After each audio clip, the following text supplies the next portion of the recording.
voir les effets de l'explosion d'une bombe atomique sur ces matériels, examinons les phénomènes qui provoquent cette explosion.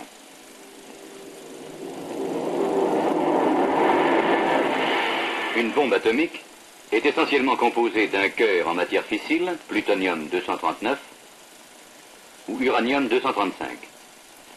Voici un atome d'uranium-235. Lorsqu'un neutron vient frapper le noyau d'un atome d'uranium-235, celui-ci se scinde, donnant naissance à deux noyaux de deux autres corps, appelés produits de fission. Au cours de cette fission, trois nouveaux neutrons sont créés. De plus, il y a libération d'énergie. Les neutrons ainsi créés peuvent aller frapper d'autres noyaux qui se scindent à leur tour en donnant naissance à d'autres neutrons. On peut obtenir ainsi une réaction en chaîne. Les neutrons créés au cours de ces fissions peuvent également s'échapper à l'extérieur de la masse d'uranium. Avec une petite sphère d'uranium, le nombre des neutrons qui s'échappent est plus important que le nombre des neutrons créant la fission, et la réaction en chaîne ne peut avoir lieu. Si l'on augmente le diamètre de la sphère d'uranium, on réduit la perte relative des neutrons. Si l'on augmente encore le diamètre de la sphère, on atteint un volume à partir duquel la réaction en chaîne peut s'alimenter d'elle-même. Nous sommes alors en présence de la masse critique. Comment obtenir cette masse critique? Avant l'explosion d'une bombe nucléaire, et pour des raisons évidentes de sécurité, la masse de chacun des éléments de matière fissile doit être inférieure à la masse critique dans des conditions géométriques considérées. Deux méthodes générales sont susceptibles de causer une explosion nucléaire, c'est-à-dire de convertir un système sous-critique en un système critique. Dans la première méthode, les deux morceaux de matière fissile, chacun inférieur à la masse critique, sont mis en présence avec rapidité. On y parvient grâce à un dispositif, analogue à un canon, dans lequel la déflagration d'un puissant explosif projette l'un des deux morceaux contre l'autre, de manière à ne former qu'un seul élément dépassant la masse critique.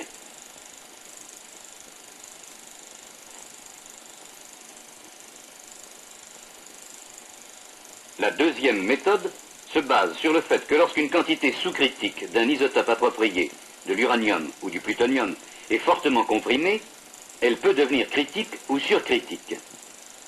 En effet, en comprimant fortement une quantité donnée de matière fissile, on diminue sa surface ou surface de fuite des neutrons. Par conséquent, on diminue le rythme de perte des neutrons qui s'échappent par rapport à leur rythme de production par fission. Une réaction en chaîne est alors possible avec cette même masse qui était sous-critique avant sa compression. On peut effectuer cette compression au moyen d'un dispositif sphérique et d'un explosif puissant. Au centre est placée une sphère creuse, sous-critique, de matière fissile. Lorsque l'explosif est mis à feu, une onde d'implosion dirigée vers l'intérieur provoque la compression de la sphère de sorte que sa masse devient surcritique. Réaction en chaîne se déclenche. L'énergie libérée par une explosion nucléaire se répartit en souffle et ondes de choc 50%. En énergie thermique, 35%. En radiation nucléaire instantanée, 5%. En radiation nucléaire résiduelle, 10%. Nous allons voir comment les différentes formes d'énergie se manifestent pour une explosion dont la puissance serait de 20 kilotonnes. Immédiatement après l'explosion de cette bombe dans l'air, il se forme une boule de feu d'une intense luminosité dont la température atteint plusieurs millions de degrés. Par suite de cette température extrêmement élevée, la boule de feu émet des radiations thermiques qui peuvent causer des brûlures de la peau et enflammer des matériaux à des distances considérables.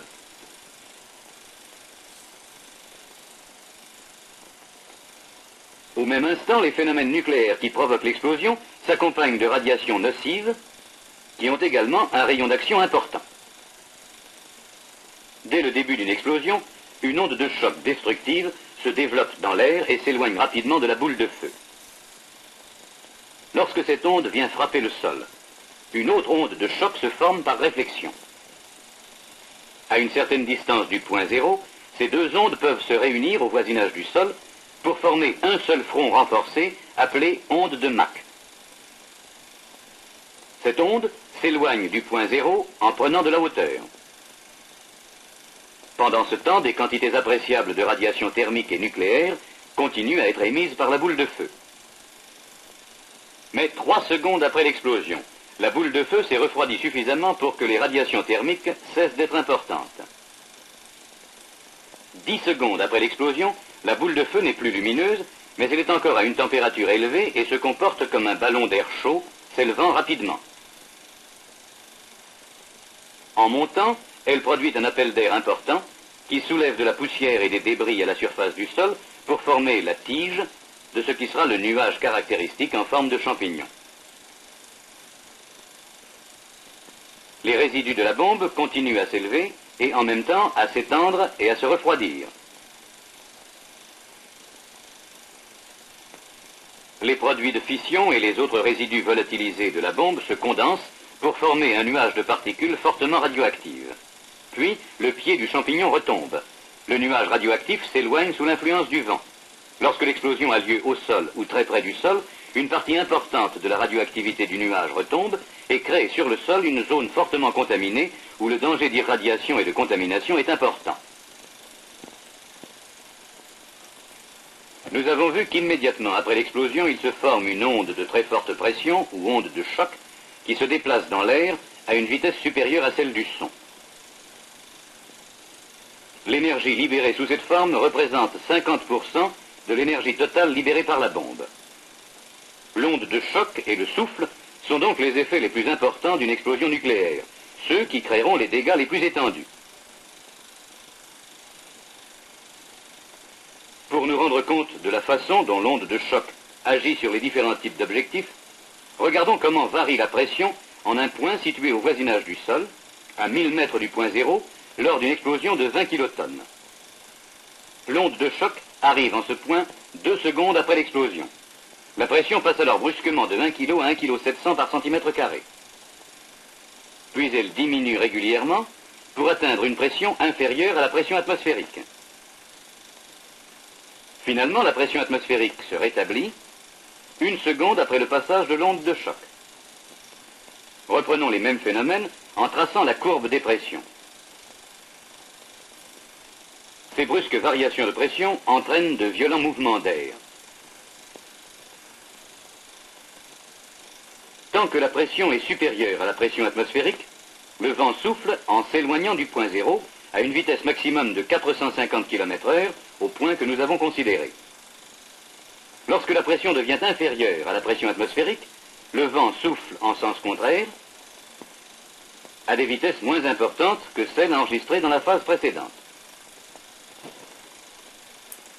Les deux phénomènes à ondes de choc, augmentation de pression et rafales violentes, affectent différemment les objectifs suivant leur forme et leur constitution. Les objectifs de dimensions importantes, tels que les immeubles à plusieurs étages, sont en général sensibles à la surpression qui agit sur eux à la façon d'un formidable coup de marteau.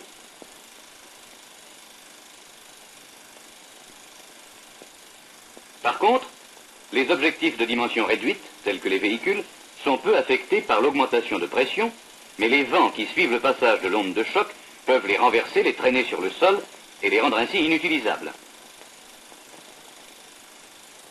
L'homme est considéré comme un objectif du type précédent.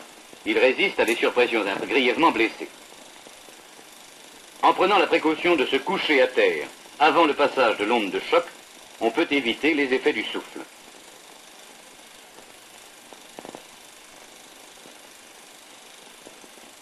Examinons un certain nombre d'objectifs caractéristiques, tels que des maisons à murs en briques, des immeubles à murs en ciment armé, des camions,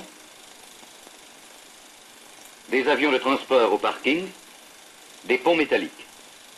Une bombe de 20 kilotonnes explosant à 600 mètres d'altitude entraînerait la destruction des maisons à murs en briques jusqu'à 1500 mètres du point zéro. Les immeubles en ciment armé seraient gravement endommagés jusqu'à 1100 mètres du point zéro. Les camions seraient rendus inutilisables dans un rayon de 1000 mètres. Les avions de transport au parking seraient détruits jusqu'à 1500 mètres. Par contre, les ponts métalliques situés à moins de 1300 mètres du point zéro ne subiraient que des dégâts modérés, se traduisant par une diminution de la capacité du trafic. Voici maintenant quelques exemples de dégâts provoqués par l'explosion. La tour supportant la bombe a été volatilisée. Le sol est vitrifié.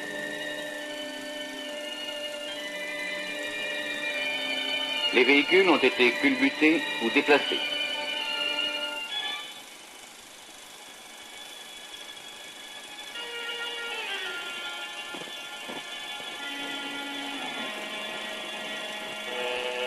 Un avion est déchiqueté.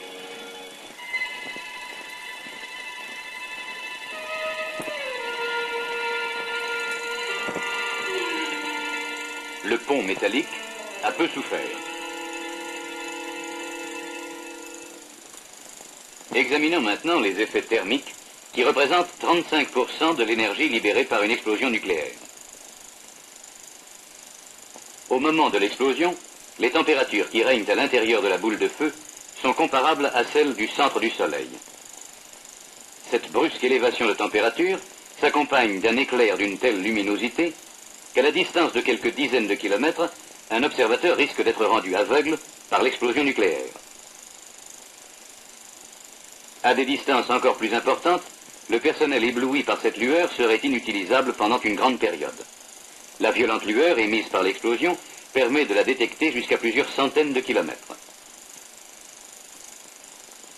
Outre les accidents graves dus aux brûlures rétiniennes et à l'éblouissement violent, le rayonnement thermique provoque des brûlures de la peau. Pour une explosion de 20 kilotonnes, des brûlures du 3e degré, comparables à celles que produit le contact avec un métal brûlant, seraient ressenties jusqu'à 1800 mètres du point d'explosion.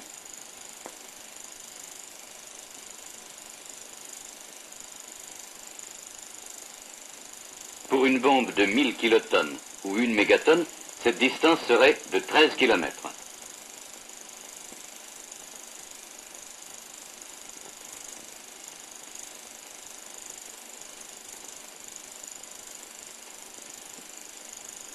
Le rayonnement thermique se propage en ligne droite comme la lumière.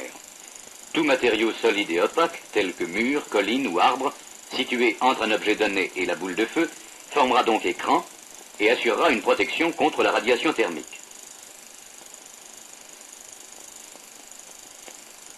Ainsi, dans de nombreux cas, on pourra réduire la gravité des brûlures, et même parfois les éviter totalement, en ayant le réflexe, dès l'apparition de l'éclair, de se jeter à plat ventre sur le sol, derrière le meilleur abri possible, en se protégeant les mains et le visage. Le rayonnement thermique est aussi capable de provoquer la carbonisation et même l'inflammation de certains matériaux combustibles, tels que bois, tissus, papier, et de donner ainsi naissance à des incendies très étendus. Pour une explosion de 20 kilotonnes, la plupart des tissus s'enflamment jusqu'à 2000 mètres du point de l'explosion. Des incendies de forêt peuvent se déclarer dans un rayon de 3000 mètres.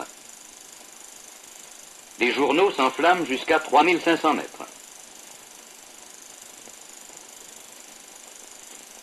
Abordons enfin l'effet le plus caractéristique des armes nucléaires, le rayonnement nucléaire instantané et le rayonnement nucléaire résiduel, qui emportent respectivement 5% et 10% de l'énergie totale libérée par une explosion nucléaire. Le rayonnement nucléaire instantané est émis par la boule de feu pendant la première minute qui suit l'explosion. Il est composé de neutrons et de rayons gamma. Les neutrons sont des particules qui composent le noyau. Au cours des fissions qui se produisent au sein de l'uranium ou du plutonium, un grand nombre de neutrons s'échappent de l'enveloppe de l'arme et parcourent dans l'air des distances de plusieurs centaines de mètres. Les rayons gamma sont de nature électromagnétique, comme les ondes radio, la lumière et les rayons X. Leur parcours dans l'air est supérieur à celui des neutrons.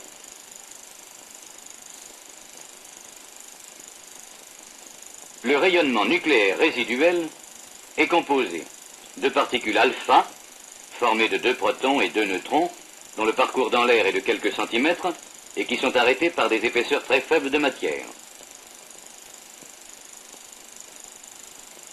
De particules bêta, qui sont des électrons animés de grande vitesse, dont le parcours dans l'air est de quelques mètres. De rayons gamma, très pénétrants. Les rayonnements nucléaires instantanés et résiduels ne créent aucun dégât sur les matériels. Mais ils sont capables de détruire les cellules du corps humain. L'importance de la lésion qui en résulte est évidemment fonction de la quantité de rayonnement reçu ou dose d'irradiation dont l'unité est le rad ou grand R. C'est ainsi qu'une dose inférieure à 100 rad peut donner lieu à des malaises passagers mais n'est pas mortelle. Une dose de 450 rad est mortelle dans 50% des cas. Une dose supérieure à 600 rad est mortelle dans 100% des cas.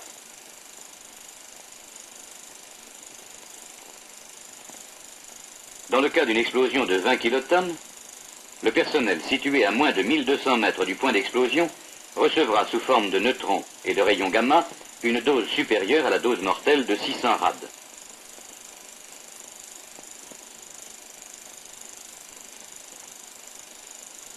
À 1600 mètres, la dose ne sera que de 100 rad. Cependant, à cette même distance, le personnel exposé sera brûlé au 3e degré. Mais alors qu'un écran de faible épaisseur suffira pour protéger complètement du rayonnement thermique, une protection totale contre le rayonnement nucléaire exige des écrans de terre d'épaisseur importante. Toutefois, une tranchée ou un trou individuel suffit à réduire notablement l'irradiation.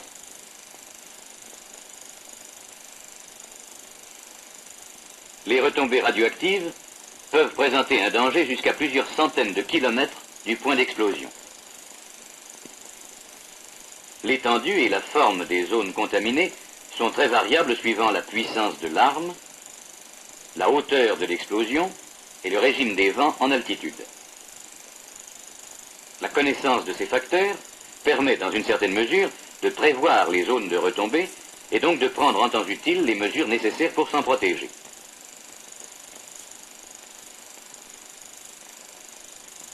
Le danger présenté par le rayonnement résiduel est dû principalement à l'irradiation par les rayons gamma, dont le parcours dans l'air et le pouvoir de pénétration sont importants.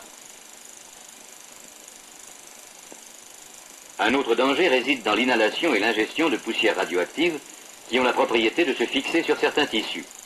Le bombardement continuel des cellules internes par des particules alpha, bêta, gamma peut à la longue créer des troubles graves. Il est donc souhaitable, lorsqu'on séjourne sous les retombées ou dans une zone fortement contaminée, de porter un masque qui empêche l'inhalation des poussières radioactives. Enfin, le contact prolongé de la peau avec les particules radioactives de la retombée peut provoquer par irradiation bêta de graves brûlures caractéristiques.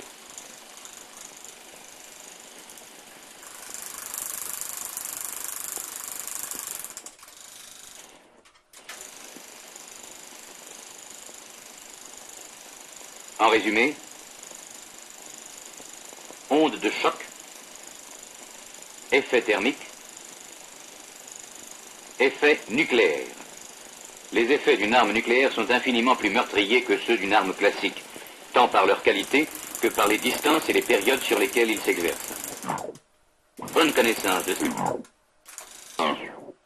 ces effets vous permettra, dans quelques cas, de faire au bon moment le geste qui sauve.